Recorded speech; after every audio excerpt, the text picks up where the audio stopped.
تاویل د استعمالوي. نو لکه وما یعلم التاویل الا الله. د اکثرو علما کرام رایه دا وه چې د تاویل او د تفسیر فرق نشته. د پخواني زمانې د بعض علماو چې تاویل او تفسیر دا دواړه یو شی دي، لیکن وروستني علما کرام بیا د دوی دوه څه شو کوي فرق وکړي. وروسته زه دا عبارت ورته وایم، هغو دا ویل د متقدمینو په نسبت باندې خو تاویل او تفسیر دواړه یو شی. لکه دی چې وایي تاویل او تفسیر وایي دا د متأخرینو دا تعریف کړی دی، متقدمینو دا نه دی کړی.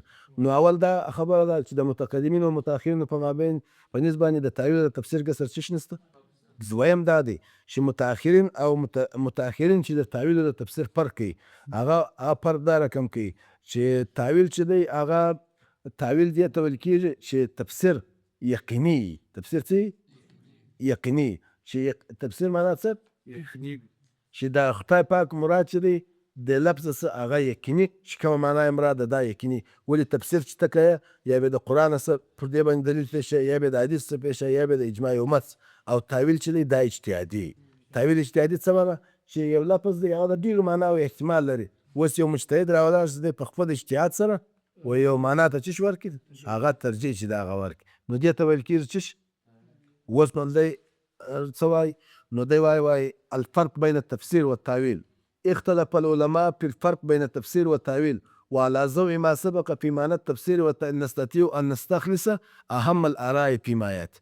وأول بزا علماء په دې کې اختلاف کړی. لماذا تو د متکلمینو په نسبت باندې تاویل او تفسیر یو شی، وروسته متأخرین علما کرامو د تاویل او د تفسیر هغه څه فرق چې دی هغه کړی دی.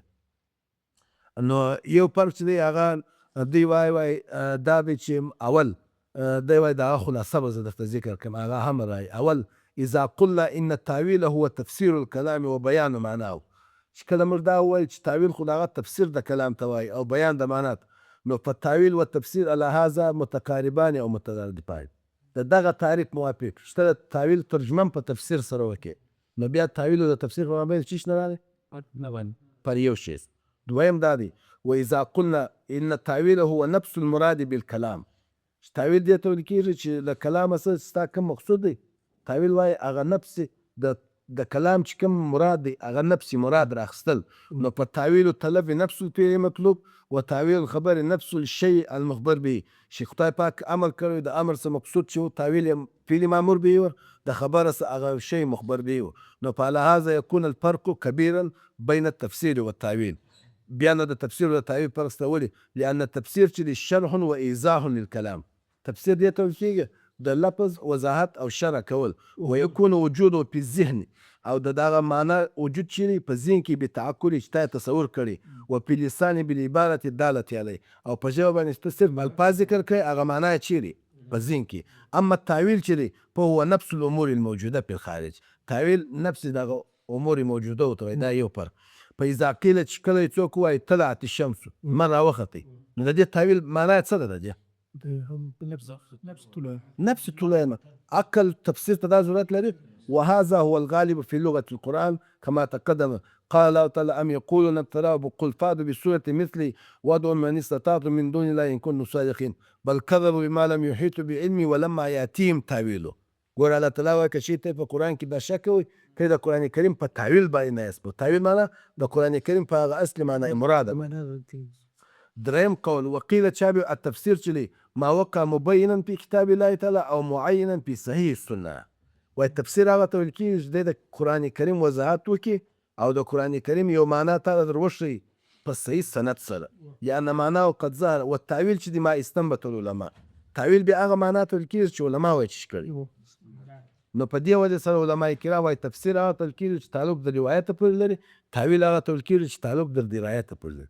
نو د تفسیر د تاویل چې دی متقدمین وایي فرق یې نشته، او متأخرین چې فرقونه بیانوي هغه وایي تفسیر یو کشف وضاحت ته وایي اول فرق، او تاویل چې دی نفس دا پیل ته وایي. دویم فرق یې دا چې تفسیر چې دی هغه ته وایي چې ته د قرآن کریم د الفاظو معنا او مراد بیان کې په صحیح سند سره، او تاویل بیا دې ته ویل کېږي چې هغه معنا ته ویل کېږي چې چا استنباط کړی. استنباط چا کړی؟ سوچ د لیکه سم کښنجس چا استنباط کړی؟ امامانو استنباط کړی. نو تفسیر څه ډول کېږي چې هغه تعلق د روایت ته وي. ته چې اوس د یو لفظ وضاحت کوې، که تا په قرآن سره د دې وضاحت وکړي یا دې په حدیث سره وکړي، لکه اوس چې موږ شروع کوو ده دې ته وایي تفسیر. او که د امامانو خبرې کې را چې پلاني امام د دې مطلب دا بیان کړی دی، دې ته بیا وایي دا یې څلورم فرق. وقیل التفسیر اکثر ما یستعمل فی الالفاظ ومفرداتها. څلورم فرق یې دا دی چې تفسیر چې راځي دا اکثر په الفاظو په مفردو کې راځي، په مفرداتو. او تعویل چې دی اکثر ما یستعمل فی المعانی والجمل. او تعویل بیا په اکثر په معناګانو په جملو کې راځي.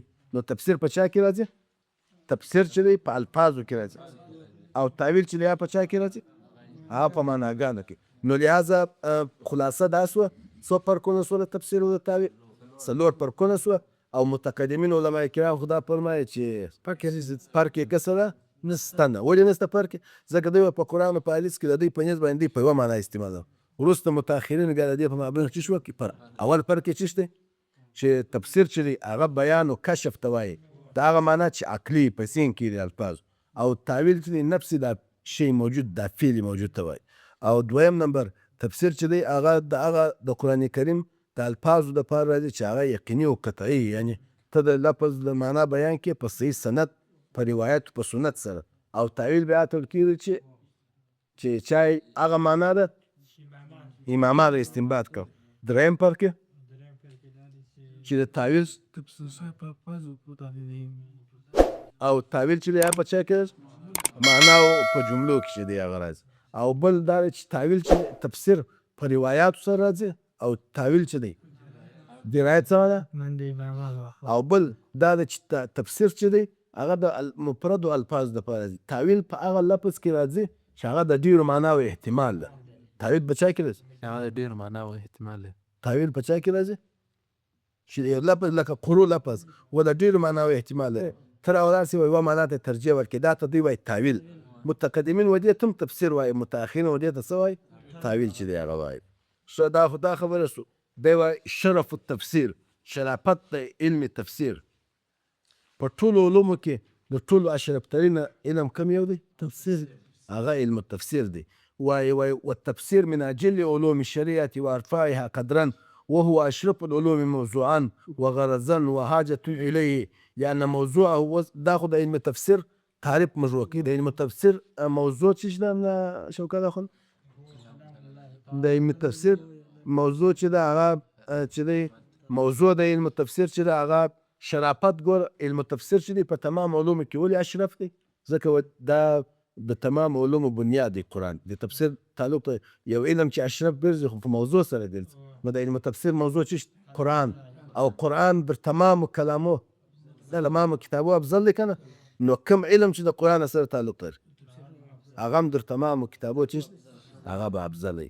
نو په دې وجه او بل قرآن دا یو خو موضوع اهمه ده. بل قرآن کریم مقصود اعظم دی زموږ د تمام علومو کې مقصود څه اعظم قرآن مجید. او بل ضرورت هم و قرآن ته چې دی هغه ډېر د قرآن باندې ایمان نه او تمام احکام استنباط فقهاو د چا څخه کم د قرآن. نو لهذا د قرآن کریم موضوع هم اهمه ده او مقصود هم دا دی او ضرورت هم ورته زیات. نو په دې وجه سره قرآن کریم چې دی هغه علم تفسیر په تمام علومو کې افضل علوم. د علم تفسیر موضوع چې ده هغه د هغه قرآن کریم دی.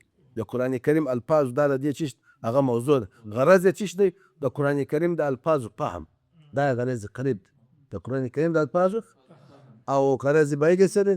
الفاظو بسعادت الدارین چې د دواړو جهانو کامیابي. او علم تفسیر چې موږ چې دی هغه تفسیر چې اوس موږ وروسته کوو علم تفسیر په تفسیر کې چې دی اوس وروسته موږ د اعوذ بالله او د بسم الله د الحمدلله تفسیر وایي.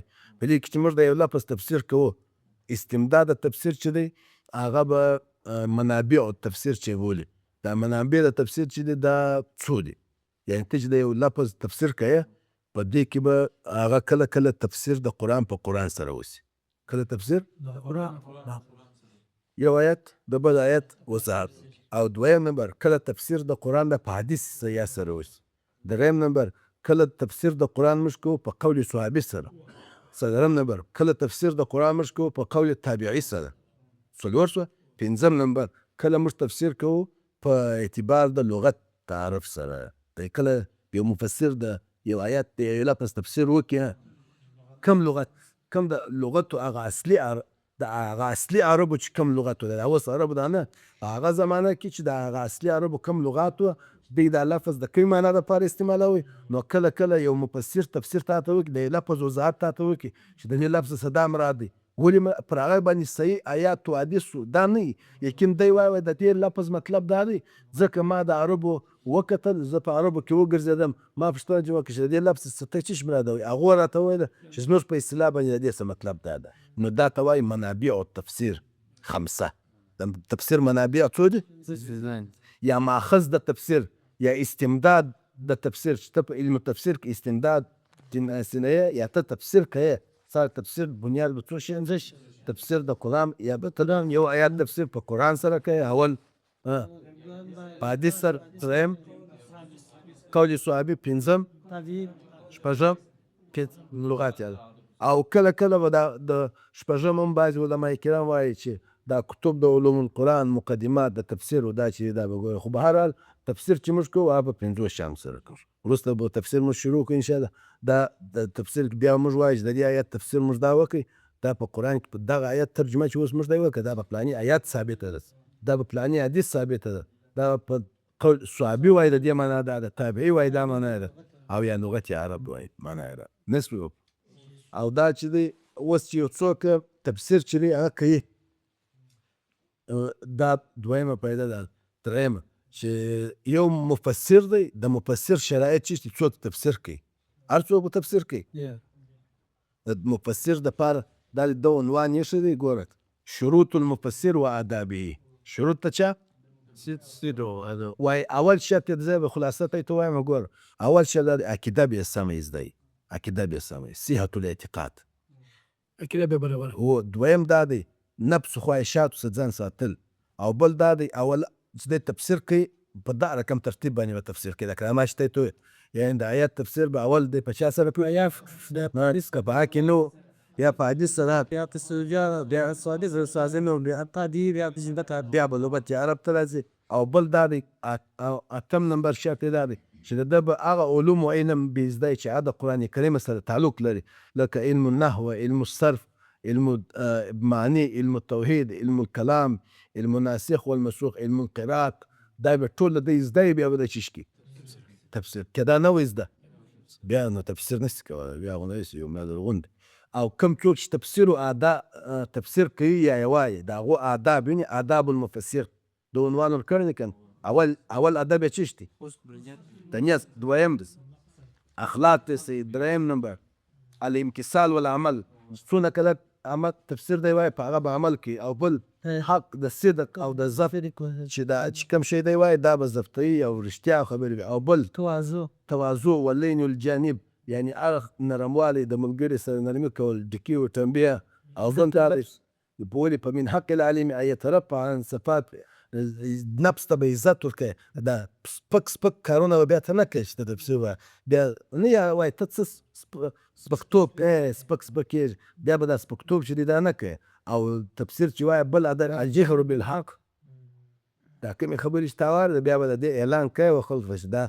خبره مسله ستا غلطه ده په صحیح طریقه سره بل حسن السمت اخلاق چې دا به برابره یعنې سمت دا طریقه کار ته وایي وقار و عزت ده او بل انعت رویت نرموالی په بل اطمینان او بل چې کوم یو اولا و کوم شی اولا و هغه به مقدمه او بل د تفسیر دپاره به ته ښه حسن الاعتداد و طریقة الاداء ته به د قرآن کریم لپاره ښه تیاري کوي مطلب که کوم آیت شی نزول ذکر کوي به د مفردات وضاحت به کوي شرح التراکیب به کوي بیان وجوه البلاغت والاعراب به کوي په پوه شوې او عامه معنا خاصه معنا استنباط احکام و عقاید و آیات د احکام و آیات